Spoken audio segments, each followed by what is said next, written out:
What keeps us healthy and happy as we go through life? If you were going to invest now in your future best self, where would you put your time and your energy? There was a recent survey of millennials asking them what their most important life goals were. And over 80% said that a major life goal for them was to get rich. And another 50% of those same young adults said that another major life goal was to become famous. And we're constantly told to lean into work, to push harder and achieve more. We're given the impression that these are the things that we need to go after in order to have a good life. Pictures of entire lives, of the choices that people make and how those choices work out for them, those pictures are almost impossible to get. Most of what we know about human life, we know from asking people to remember the past. And as we know, hindsight is anything but 20/20. We forget vast amounts of what happens to us in life, and sometimes memory is downright creative. But what if we could watch entire lives as they unfold through time? What if we could study people from the time that they were teenagers all the way into old age to see what really keeps people happy and healthy? We did that. The Harvard study of adult development may be the longest study of adult life that's ever been done. For 75 years, we've tracked the lives of 724 men. Year after year, asking about their work, their home lives, their health, and of course, asking all along the way without knowing how their life stories were going to turn out. Studies like this are exceedingly rare. Almost all projects of this kind fall apart within a decade because too many people drop out of the study, or funding for the research dries up, or the researchers get distracted, or they die, and nobody moves the ball further down the field. But through a combination of luck and the persistence of several generations of researchers, this study has survived. About 60 of our original 724 men are still alive, still participating in the study, most of them in their 90s. And we are now beginning to study the more than 2,000 children of these men. And I'm the fourth director of the study. Since 1938, we've tracked the lives of two groups of men. The first group started in the study when they were sophomores at Harvard College. They all finished college during World War II, and then most went off to serve in the war. And the second group that we've followed was a group of boys from Boston's poorest neighborhoods. Boys who were chosen for the study specifically because they were from some of the most troubled and disadvantaged families in the Boston of the 1930s. Most lived in tenements, many without hot and cold running water. When they entered the study, all of these teenagers were interviewed, they were given medical exams. We went to their homes and we interviewed their parents. And then these teenagers grew up into adults who entered all walks of life. They became factory workers and lawyers and bricklayers and doctors, one president of the United States. Some developed alcoholism, a few developed schizophrenia. Some climbed the social ladder from the bottom all the way to the very top, and some made that journey in the opposite direction. The founders of this study would never in their wildest dreams have imagined that I would be standing here today, 75 years later, telling you that the study still continues. Every 2 years, our patient and dedicated research staff calls up our men and asks them if we can send them yet one more set of questions about their lives. Many of the inner city Boston men ask us, "Why do you keep wanting to study me? My life just isn't that interesting." The Harvard men never asked that question.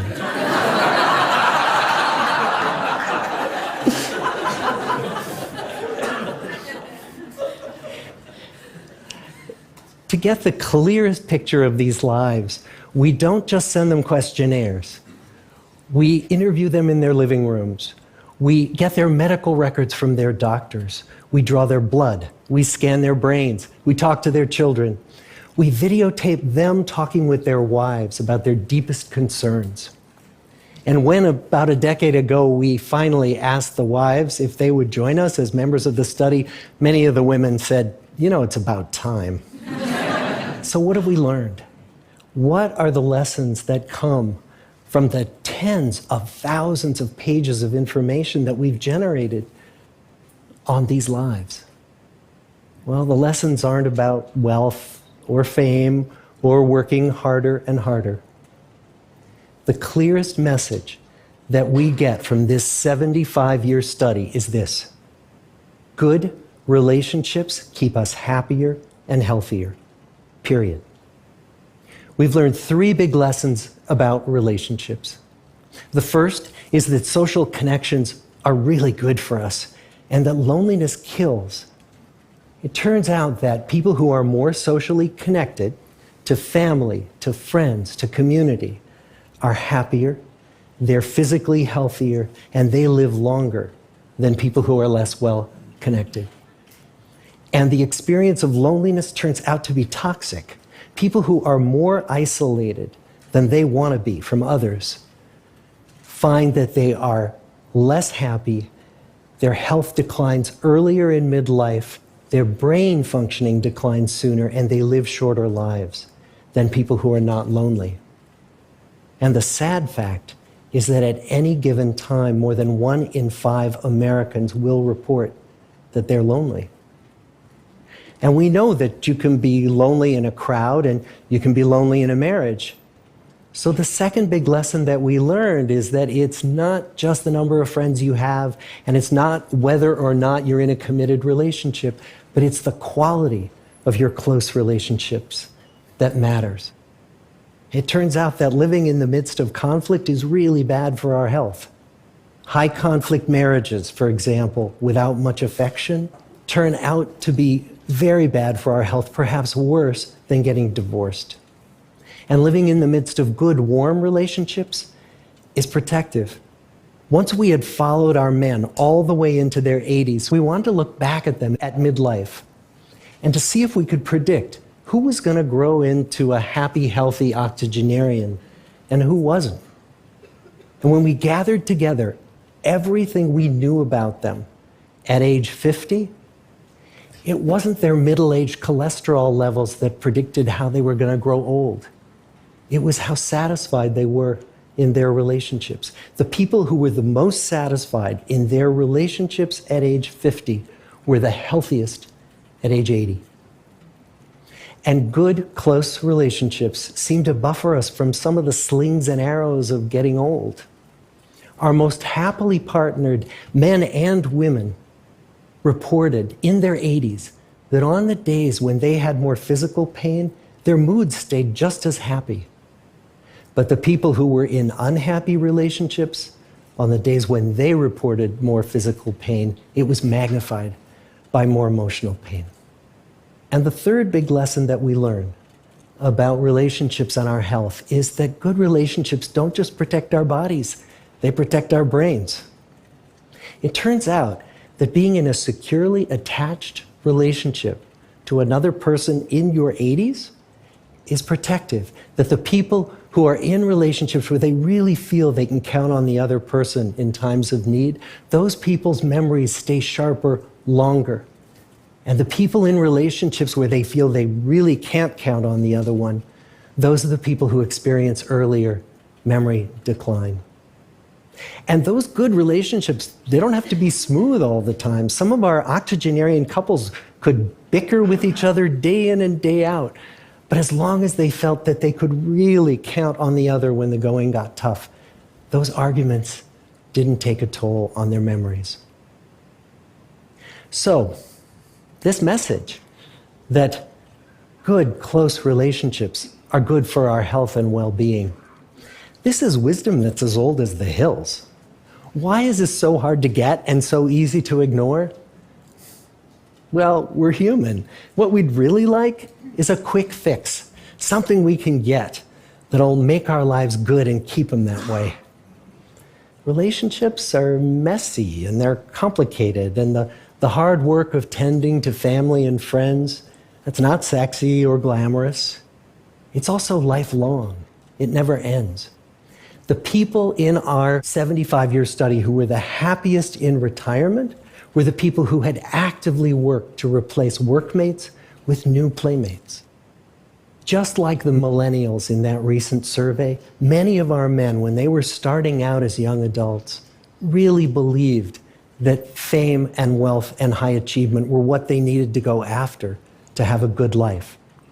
But over and over these 75 years, our study has shown that the people who fared the best were the people who leaned into relationships with family, with friends, with community. So what about you? Let's say you're 25, or you're 40, or you're 60. What might leaning into relationships even look like? Well, the possibilities are practically endless. It might be something as simple as replacing screen time with people time, or livening up a stale relationship by doing something new together, long walks or date nights, or reaching out to that family member who you haven't spoken to in years, because those all too common family feuds take a terrible toll on the people who hold the grudges. I'd like to close with a quote from Mark Twain. More than a century ago, he was looking back on his life, and he wrote this: "There isn't time, so brief is life, for bickerings, apologies, heartburnings, callings to account. There is only time for loving, and but an instant, so to speak, for that." The good life is built with good relationships. Thank you.